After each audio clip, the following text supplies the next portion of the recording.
आप सभी को नमस्कार। शिक्षा विभाग हरियाणा से मैं मास्टर मनोज कुमार गणित की इस कक्षा में आपका हार्दिक स्वागत करता हूं।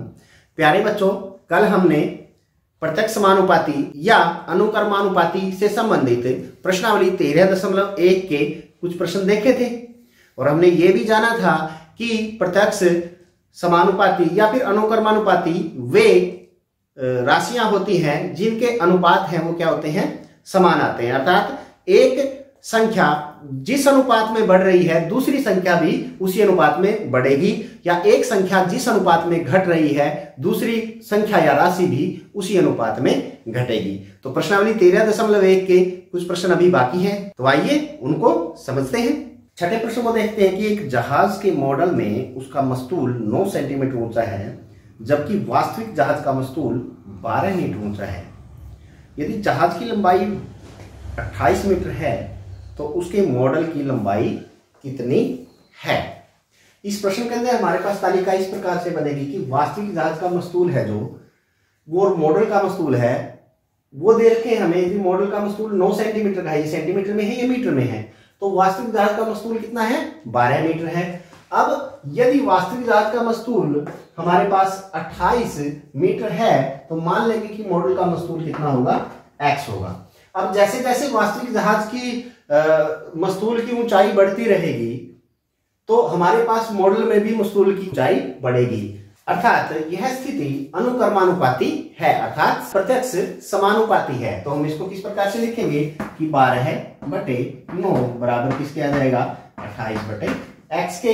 अब आर पार गुणा करेंगे, 12 की x के साथ कितना हो गया, 12 गुणा x, और 9 की 28 के साथ 9 गुणा 28। यहाँ से x का मान हमारे पास कितना आ जाएगा, 9 गुणा 28/12 है। ये 3 पे कटेगा, 3 3 9, 3 चौके 12, 4 से 4 4 4 7 28 और 7 21। x का मान हमारे पास का कितना आया है, 21। अर्थात जब वास्तविक जहाज की लंबाई 28 मीटर है तो मॉडल का मस्तूल कितना होगा, 21 सेंटीमीटर होगा। अब प्रश्न नंबर 7 को देख लेते हैं। प्रश्न नंबर 7 में स्टेटमेंट में क्या देगा कि मान लीजिए 2 किलोग्राम चीनी में 9 गुणा 10 की घात 6 क्रिस्टल हैं। निम्नलिखित चीनी में चीनी के कितने क्रिस्टल होंगे। 5 किलोग्राम में और 1.2 किलोग्राम चीनी में बताने हैं कितने क्रिस्टल होंगे। तो इसके लिए पहले हम सारणी बना लेते हैं। हमने चीनी लिया है और क्रिस्टल। चीनी जब हमारे पास, ये चीनी किलोग्राम में है, हम इसको किलोग्राम में ले लेते हैं। जब 2 किलोग्राम चीनी हमारे पास है तो क्रिस्टल कितने हैं, 9 गुणा 10 की घात 6। जब 5 किलोग्राम चीनी होगी तो कितने क्रिस्टल होंगे, मान लेंगे हम वो x क्रिस्टल होंगे। माना है हमने कि वो कितने क्रिस्टल होंगे, x। और 1.2 किलोग्राम में कितने क्रिस्टल होंगे, कोई भी एक चार और मान लीजिए, वो हमने मान लिया y क्रिस्टल होंगे। अब 2 किलोग्राम चीनी में जितने क्रिस्टल हैं 5 किलोग्राम चीनी में उतने ही क्रिस्टल होंगे, उससे ज्यादा होंगे या कम होंगे। देखो चीनी की संख्या बढ़ रही है तो क्रिस्टलों की संख्या भी बढ़ेगी। अर्थात यह स्थिति क्या है, प्रत्यक्ष समानुपाती है। यह स्थिति प्रत्यक्ष समानुपाती है। तो हम लिखेंगे यहां पे, देखिए 2 के बटे में क्या जाएगा, 9 गुणा 10 की घात 6 बराबर 5/x। यहां से x का मान निकालेंगे, 2 की यहां से गुणा करेंगे x के साथ, कितना हो गया, 2 गुणा x। और यहां पे इनकी क्रॉस मल्टीप्लिकेशन 5 गुणा 9 गुणा 10 की घात 6। अब ये 2 इधर गुणा में है तो ये किस में आ जाएगा, भाग में आ जाएगा। यहाँ पे इनके भाग में आ जाएगा 2, और यहाँ 10 की घात 6 को हम लिख सकते हैं 10 की घात 5 गुणा 10। एक घात हमने अलग ले ली 10 की, ठीक है। तो यहाँ इसको काटेंगे 2 से, 5 हमारे पास हो गया, और 5 की 5 और 5 25, 25 को 9 से गुणा करेंगे, कितना हो गया, 25 में 225, बिल्कुल सही कहा, 225 यहां से आ गया, 225 गुणा 10 की घात 5। अब ये यहां पे 10 की घात क्या बची हुई है, 5 बची हुई है। तो इतने क्रिस्टल होंगे 5 किलोग्राम चीनी में। इसको थोड़ा सा और विस्तारित रूप में यदि हम लें तो हम जब भी बड़ी संख्याओं को लिखते हैं, हमने घात एवं घातांक में सीखा है, जब भी बड़ी संख्याओं को यदि हम लिखते हैं तो मानक मान के रूप में हम पहली संख्या के बाद दशमलव लेते हैं। हमारे पास यहाँ दशमलव है, जब यहाँ दशमलव आएगा तो 2 स्थान आगे बढ़ा है तो 10 की घात 2 और बढ़ जाएगी, अर्थात 2.25 गुना 10 की घात कितना हो जाएगा 5 से 7। 2 घात क्यों बढ़ी है? क्योंकि यहाँ 100 बढ़ा है गुना में। गुना में यदि 100 बढ़ रहा है, 100 10 की घात 2 होता है, 10 की घात 5 और 10 की घात 2, 10 की घात कितना हो जाएगा 7। अर्थात हमारे पास जो कृष्णों की संख्या वो है वो कितनी आई है 2.25 गुना 10 की घात 7। अब 1.2 किलोग्राम के लिए भी देख लेते हैं, सेम वही है, ये भी स्थिति क्या है प्रत्यक्ष समानुपाती है, तो इसको भी इसी प्रकार 2 भाग में 9 गुना 10 की घात 6 किसके बराबर आ जाएगा हमारे पास 1.2 भाग y। अब वही क्रॉस मल्टीप्लाई करेंगे या सीधा ले लेंगे हम y बराबर 1.2 गुना 9 गुना 10 की घात कितना हो गया 6 और भाग में हमारे पास क्या आ जाएगा, ये 2 जो इसके गुणनफल है ये अब भाग में आ जाएगा। देखो पहले गुणा में आता है फिर ये नीचे भाग में चला जाता है, ये हमने सीधा ले लिया। अब इसकी दशमलव निकालने के लिए नीचे क्या आ जाएगा 10, यहाँ 2 से 2 छिके 12 है और 6 में कितना हो गया 54। यहां से देखेंगे 6 में 54 गुना 10 की घात 6 और भाग में हमारे पास 10 भी है। ये 10 का यहाँ दशमलव हम लगा देंगे तो y बराबर हमारे पास कितना आ गया 5.4 गुना 10 की घात 6। यहां हमने देखा कि एक संख्या के बाद ही दशमलव है तो कुछ भी बदलने की हमें जरूरत नहीं है, अर्थात 1.2 किलोग्राम चीनी में कितने क्रिस्टल होंगे 5.4 गुना 10 की घात 6 क्रिस्टल होंगे। प्रश्न नंबर 8 को देखते हैं। रश्मि के पास एक सड़क का मानचित्र है जिसके पैमाने में 1 सेंटीमीटर की दूरी 18 किलोमीटर निरूपित करती है। वह उस सड़क पर अपनी गाड़ी से 72 किलोमीटर की दूरी तय करती है। उसके द्वारा तय की गई दूरी मानचित्र में क्या होगी? देखिए इस प्रश्न की जो हमारे पास सारणी है, तालिका है, वो इस प्रकार बनेगी कि मानचित्र पर जो दूरी दे रखी है सेंटीमीटर में और वास्तविक दूरी किलोमीटर में। 1 सेंटीमीटर की दूरी कितने किलोमीटर के बराबर है 18 के बराबर, लेकिन वो जाती कितनी दूर है 72 किलोमीटर, तो दूरी हमारे पास मान लिया x होगी, कोई भी चर हम मान लेते हैं। और हम देखते हैं कि 1 सेंटीमीटर यदि 18 किलोमीटर को दिखाता है तो 72 किलोमीटर को दिखाने के लिए ज्यादा सेंटीमीटर की जरूरत होगी, अर्थात जैसे जैसे वास्तविक दूरी बढ़ रही है मानचित्र पर दूरी भी बढ़ेगी। तो यह स्थिति क्या है अनुक्रमानुपाती है, अर्थात प्रत्यक्ष समानुपाती है। जो भी क्रम हमारे पास आए उसको यहाँ पे लिखना बहुत जरूरी है। उसके बाद आगे देखिए इसको फिर हल करते हैं, कैसे हो जाएगा 1/18 बराबर x बटे 72।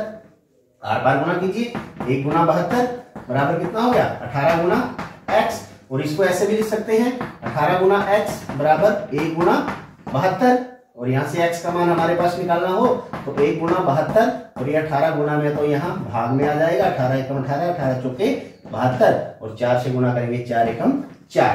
x का मान 4 आया है तो हम वास्तविक दूरी यदि उसने 72 किलोमीटर तय की है तो मानचित्र पर उसकी दूरी कितनी होगी 4 सेंटीमीटर के बराबर होगी। प्रश्न नंबर 9 की स्टेटमेंट देख लेते हैं कि एक 5 मीटर 60 सेंटीमीटर ऊंचे ऊर्ध्वाधर खंभे की छाया की लंबाई 3 मीटर 20 सेंटीमीटर है। उसी समय पर ज्ञात कीजिए 10 मीटर 50 सेंटीमीटर ऊंचे एक अन्य खंभे की छाया की लंबाई, और दूसरा उस खंभे की ऊंचाई जिसकी छाया की लंबाई 5 मीटर है। तो देखिए इस प्रकार की स्थिति में हमारे पास ये सारणी बढ़ेगी कि खंभे की लंबाई हमने मीटरों में ले ली है क्योंकि मीटर और सेंटीमीटर दे रखा है, सेंटीमीटरों को हम मीटरों में कन्वर्ट कर देंगे, और छाया की लंबाई भी मीटर में ले ली। जब खंभे की लंबाई 5 मीटर 60 सेंटीमीटर को हमने 5.60 मीटर लिया है और उस समय छाया की लंबाई कितनी थी 3.20 मीटर, अर्थात 3 मीटर 20 सेंटीमीटर। अब पहली स्थिति में हमें ज्ञात करना है यदि खंभे की लंबाई 10 मीटर 50 सेंटीमीटर अर्थात 10.50 है तो हम मान लेंगे छाया की लंबाई वो क्या होगी x होगी। और दूसरी स्थिति में वो कह रहा है कि छाया की लंबाई यदि 5 मीटर हो तो खंभे की लंबाई हम मान लेंगे कितनी होगी y मीटर हमारे पास होगी। ठीक है, अब यहां से हमने देखा है कि जैसे जैसे खंभे की लंबाई बढ़ेगी उसकी छाया की लंबाई भी उसी समय बढ़ेगी। तो यह स्थिति हमारे पास क्या होगी अनुक्रमानुपाती होगी, अर्थात प्रत्यक्ष समानुपाती हो गई है। तो इसको हम देखो हल करेंगे। पहले 5.60 भाग में 3.20 किसके बराबर आ जाएगा हमारे पास 10.50 बटे x के। अब आर पार गुणा करेंगे 5.60 गुना क्या हो गया x बराबर कितने हो गए 10.50 गुना 3.20 हमारे पास आ गया। यहां से यदि हम x का मान निकालेंगे 10.50 गुना 3.20 और भाग में हमारे पास कितना आ गया 5.60। यहाँ दशमलव के बाद 2 अंक है, यहाँ दशमलव के बाद 2 अंक है, इसको सीधा भी काट सकते हैं या हम ऐसे कर सकते हैं, इसका दशमलव काटने के लिए हमें 100 नीचे लगा दिया और इसका दशमलव काटने के लिए 100 ऊपर लगा दिया। ये 100 से 100 फिर एक पे कट जाएगा, ठीक है। और आगे काटिए, ये कितने पे जाएगा, ये देखिए 0 से हम 0 अर्थात 10 से पूरा पूरा भाग देंगे, फिर 7 पे कटा हुआ है 7 × 56, ये 7 × 7 7 × 35, 8 पे फिर ये कटेगा हमारे पास, ये जाएगा नहीं, 8 चौके 32 और 8 0 0 हमारे पास हो जाएगा 0.40। तो यहां से x बराबर हमारे पास कितना आ गया जब इसको गुणा करेंगे 15 चौके 60, यदि गुणा करेंगे तो 6.00 हमारे पास इसका उत्तर आएगा। अर्थात जो छाया की लंबाई है वो हमारे पास कितनी हो जाएगी, वो 6.00 मीटर अर्थात 6 मीटर होगी, ठीक है। अब दूसरी स्थिति में हम देख लेते हैं, इन दोनों को भी समान अनुपात में ले सकते हैं क्योंकि सारे के सारे समान अनुपात में है। अब इन दोनों को लेके करेंगे, देखिए 10.50 बटे x किस जगह हमारे पास क्या आ गया 6 आ गया, सीधा 6.00 का मतलब 6 आ गया हमारे पास, और यहां से y यहां से 5। अब क्रॉस मल्टीप्लाई करते हैं, 10.50 गुना 5 बराबर कितना हो गया 6 गुना y, या इसको ऐसे लिख सकते हैं 6 गुना y बराबर 10.50 गुना 5। हमने पक्ष हैं वो दोनों के दोनों पलट दिए हैं, तो इससे इनके चिन्ह पे कोई फर्क नहीं पड़ेगा। तो यहां से हमारे पास y बराबर 10.50 गुना 5 बटे 6। अब 6 से देखो ये पूरा पूरा कट जाएगा, 6 कम 6 4 हो गए, 6 7 42 और 6 5 30, 1.75 आएगा। तो यहाँ से y का मान जब हम गुणा करके लिखेंगे 5 5 25 2 5 से 35 2 37 3 5 1 5 और 3 8, अर्थात y का मान कितना आया 8.75 आया। अर्थात जब छाया की लंबाई 5 मीटर होगी तो खंबे की लंबाई कितनी होगी 8 मीटर 75 सेंटीमीटर होगी। प्रश्न नंबर 10 को देख लेते हैं। प्रश्न नंबर 10 के अंदर माल से लदा हुआ एक ट्रक 25 मिनट में 14 किलोमीटर चलता है, यदि चाल वही रहे तो वह 5 घंटे में कितनी दूरी तय कर पाएगा। देखो समय मिनटों में और दूरी हमें सारणी के रूप में लेनी है। 25 मिनट दे रखा है समय और दूरी कितनी तय कर रहा है 14 किलोमीटर। अब 5 घंटे, यहां हमने मिनटों में लिया है तो घंटों को हम मिनटों में तब्दील कर देंगे। 1 घंटे में कितनी मिनट होती है 60, बिल्कुल सही कहा। तो 5 घंटे में कितनी हो जाएगी 300 मिनट हो जाएगी, इसमें ये ध्यान रखना है। और कितनी दूरी तय करेगा, माना वो x दूरी तय करेगा, तो हम कह सकते हैं कि यह स्थिति प्रत्यक्ष समानुपाती है, क्योंकि 25 मिनट में वह ट्रक जितनी दूर जाएगा 300 मिनट में तो ज्यादा जाएगा। अर्थात जैसे समय बढ़ रहा है तो दूरी भी बढ़ेगी, अर्थात यह स्थिति प्रत्यक्ष समानुपाती है। यह स्थिति प्रत्यक्ष समानुपाती है, तो हम उसको कैसे लिखते हैं 25 बटे 14 बराबर कितना आ जाएगा 300 बटे x, आर पार गुणा कर देते हैं। ये कितना हो गया 25 गुना x किसके बराबर हो जाएगा 14 गुना 300 के बराबर हो जाएगा। और यहाँ से x का मान निकालना हो 14 गुना 300 हमारे पास ऐसे कैसे ही नीचे क्या आ जाएगा 25, ये 25 से पूरा पूरा कट जाएगा 12 पे, और जब हम इसको गुणा करेंगे करें 12 चौक 48 4 12 12 16 है, 16 हमारे पास ये आ गया, अर्थात 168 इसका मान आया है। तो 300 मिनट में अर्थात 5 घंटों में वह ट्रक कितनी दूरी तय कर पाएगा 168 किलोमीटर की दूरी तय कर पाएगा।